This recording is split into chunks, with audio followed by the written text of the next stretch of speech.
غزہ مسلسل تیسرے سال بھی امدادی کارکنوں کے لیے دنیا کا سب سے خطرناک علاقہ رہا ہے۔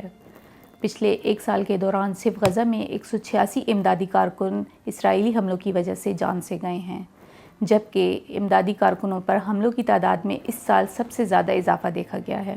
اقوام متحدہ کی رپورٹ کے مطابق 2025 میں دنیا بھر میں 907 امدادی کارکن ہلاک، زخمی یا اغوا ہوئے ہیں۔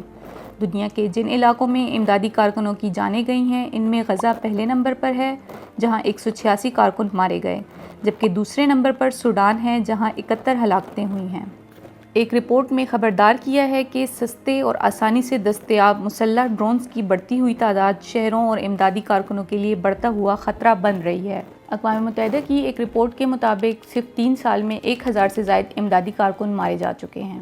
غزہ میں مرنے والوں میں U S, Canada, Poland, Australia کے ایڈ ورکرز بھی شامل تھے۔ اقوام متحدہ نے کئی ممالک سے کہا ہے کہ وہ بین الاقوامی انسانی قانون پر عمل کریں اور قانون توڑنے والوں کو سزا دیں۔